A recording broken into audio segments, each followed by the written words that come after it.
What's up, guys? This is our 5th week of How You Brewin. So we're talking about body language.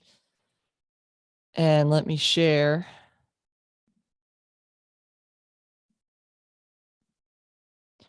So, body language. It's simple. This is the secret. This is if we can get really good at one thing, 93% of how we communicate is nonverbal.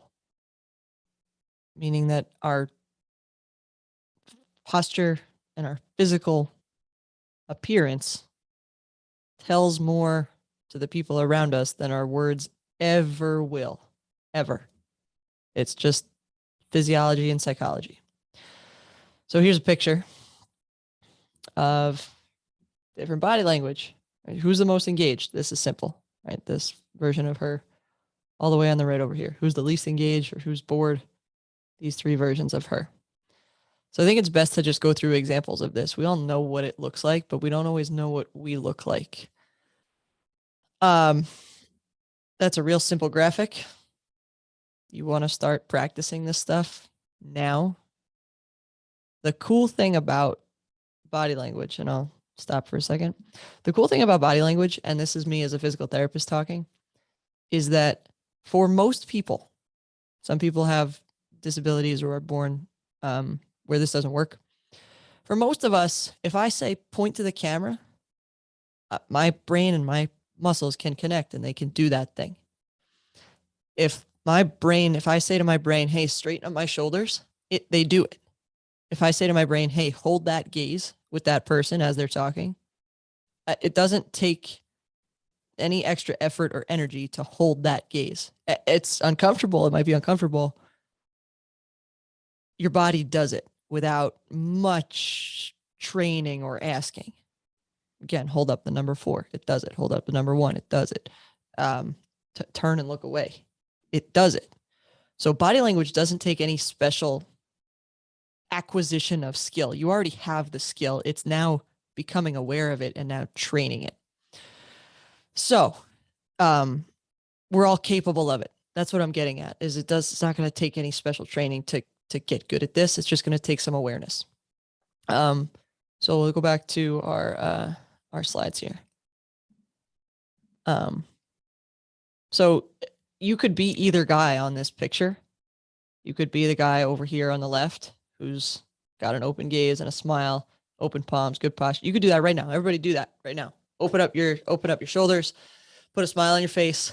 Put your hands down at your sides, spread your feet out, put your feet flat on the ground if you're sitting. And take a moment and notice how we feel here. And now let's do the opposite. Hunch your shoulders, cross your feet, cross your arms across your body, or put your hands in your pocket. Look down. And notice how you feel. I had us do an exercise at Rock and Joe's the other day where I had everybody close their eyes and think about a time that their self-talk was really negative. About a time where you just stunk. You knew it, you stunk, you felt it. The whole gym knew it, or the whole classroom knew it. You failed your test, whatever it was. And that, like, just close your eyes and feel how that felt. So take 10 seconds and go ahead and feel how that felt of that time that your self-talk was so negative.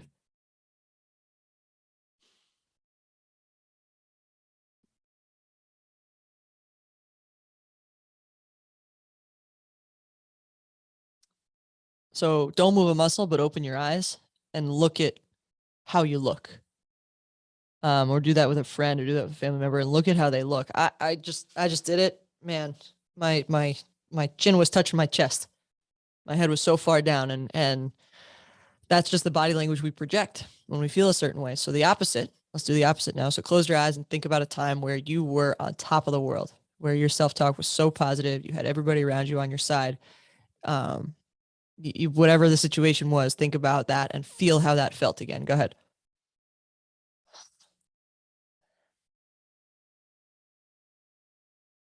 Right. I don't know if you guys are watching me at all. I'm doing this with you. Like, my hands are in the air. I'm open. I'm up. I'm fired up. And what happens is our physiology the way our body works and our anatomy works dictates our psychology, or what happens inside of our heads. So this guy over here on the left, he might have started, 10 seconds ago, might have felt pretty bad. Opening up and displaying this type of posture will change something in his brain, will change the hormones, will change the response that his brain has, where his brain now thinks like, hey, we're in a good situation. He might not be, but his brain thinks it because of how his body is communicating with himself. The reverse is true for the guy here over here on the right-hand side. He might be in a great situation, but his brain doesn't know it because of how his body is communicating back to it. So that's really important, and there's some good research and some good science behind that, and that's why I get so fired up about it. You've all seen the basketball benches in the NCAA tournament. These kids know what the score is. They know how many fouls the best player has. They know how many timeouts are left. They know. Look at them. They're engaged. They're fired up. On the contrary to that, if you look at this huddle, right? I think that's LeBron. LeBron's the best player, one of the best players in the whole world. He should be engaged in this huddle, and he's not. He's over here hanging and talking with a friend, right? Or a rapper. I don't know who the heck that is. So look at the contrast between these young ladies and him. Right? Tell me, he doesn't know what the score is. He doesn't know how many fouls the best player has. At least it doesn't appear to.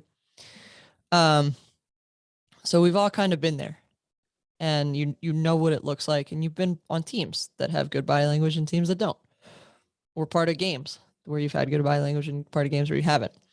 So let's watch this video together. Let's see.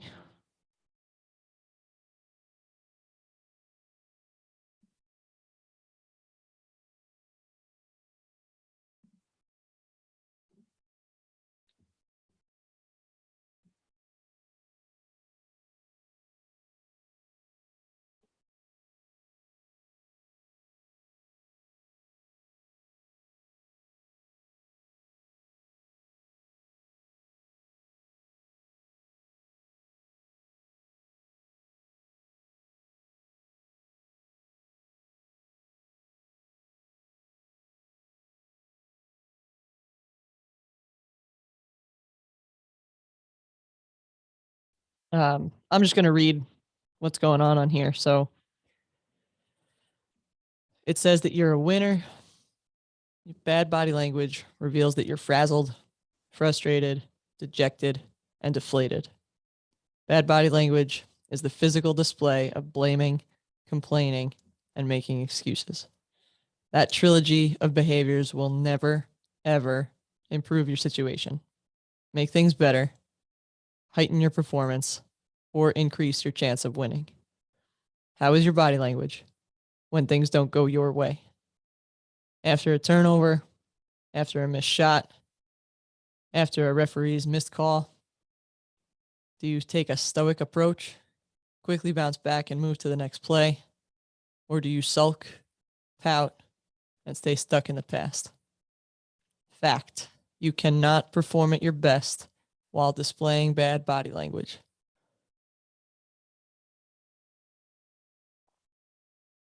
So it's simple.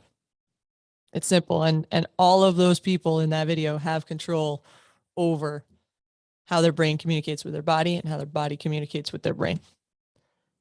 So we'll go to the next slide here. This is interesting. So this is the San Antonio Spurs. One of their players, that's Tony Parker, number 9. This is in the final seconds of the first game of the NBA Finals. So he goes over and he talks to Pop, who's the head coach. Okay, let's roll that back a second. Look at how Pop is looking at him. Look at this head coach right now. Is he engaged? Look at Tony Parker. We'll pause it. Oops. Sorry, guys. But let's watch this for a second. I'm going to pause it. Okay, so there's smiles. There's confidence. He walks over. He says to Pop, hey, I got an idea for this. Look at them. He's leaned in. He's engaged. Pop is nodding along with him. Yep. Okay, I got you. I'm with you. Okay. Yes, go do it. He says. Parker comes back in. Watch what his teammates do. Look at that. Look at that moment. Watch what his teammates do right now. Right? Lean in, lean in, lean in, lean in, lean in, lean in. Right? Eye contact. They're staring at him. They get the camera guy out of the way. Watch this huddle. Right? Look at all these guys. These guys aren't even playing. They haven't seen the court. They're not going to see the court. Then Duncan starts to talk. They lean in and listen to Duncan. Okay. Every single person in the organization gets going. And then this is what the Heat are doing. Honestly, I don't know who won. Right. But San Antonio's up by 4 with 5.5 seconds left. And I'm going to take a gander that they won. Only because of that huddle, of that interaction that was there. So it matters. It matters at the highest levels and it matters at ours. So we'll keep this short today because it's not a complicated process here. Look around you. So the next time we were at Rockin' Joe's and there were some people in there and I had just had us look around and guess at the relationships of those people. Was this a first date? Are they two friends who are out getting coffee together? Are they sisters? Are they married for a long time? Is that a mother-daughter? What do you think is happening around you? And you don't have to judge the situation. Just take a guess at what's going on. And actually, Lily told us a good story of she was waitressing at Jake's and a couple came in and a guy pulled out the girl's chair for her and helped her sit down.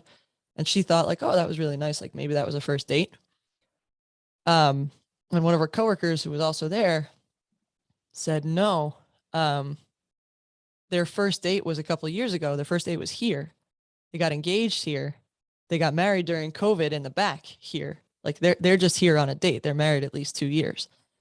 But you better believe that his behavior affects how she feels about him and vice versa. Her behavior affects how he feels about her. So you're going to be wrong in the situations. That's not really the point, is to be right or wrong. The point is to start to become aware. Start to become aware of your body language around your parents and around your siblings and around your friends, right? Your friend's about to tell you something juicy. What do? Oh, tell me about it. You lean in, you get there. And vice versa. Your friends start telling you about a dream they had and you couldn't care less. You lean back. You lean back and you hang out and you just show that you just don't care as much. The same goes true for think about how you are in your favorite class with your favorite teacher and in your least favorite class with your least favorite teacher. You don't have to tell your teachers you're interested in what they're saying or you're not interested in what they're saying. They could see it. Right? If I Google real quick, let's share here.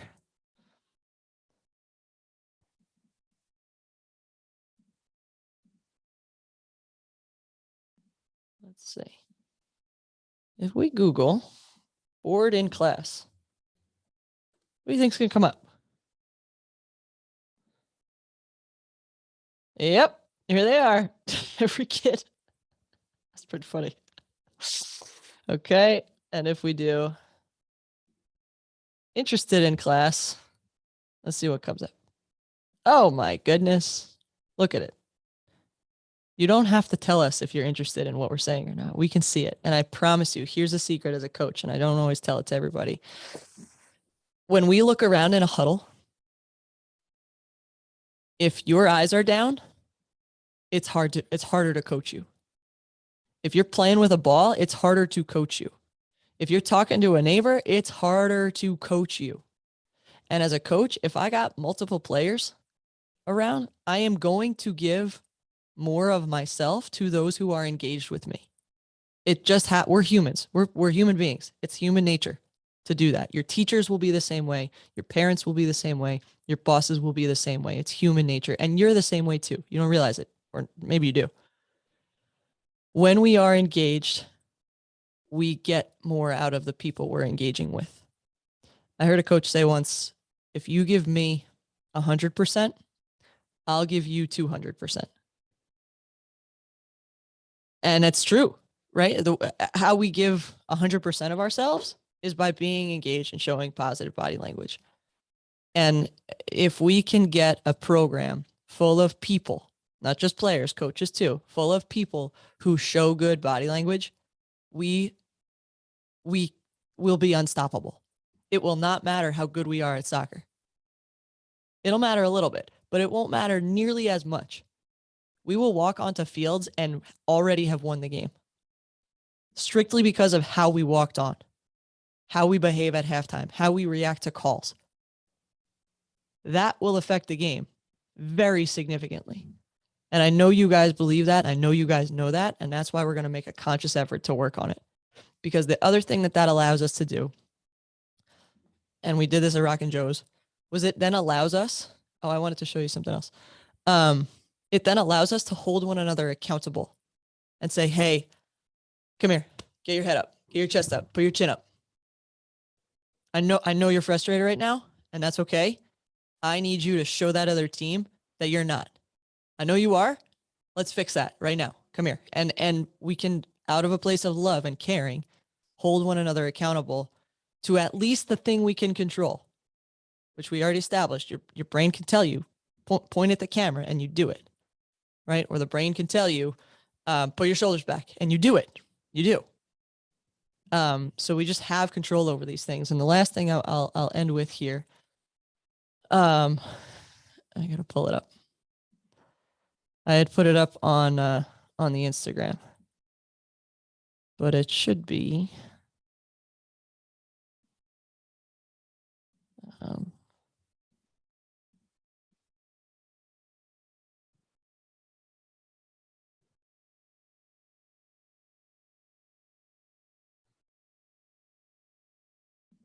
Here we go.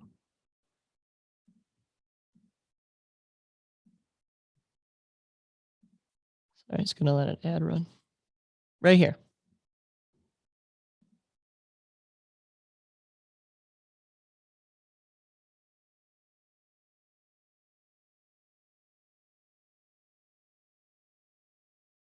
That.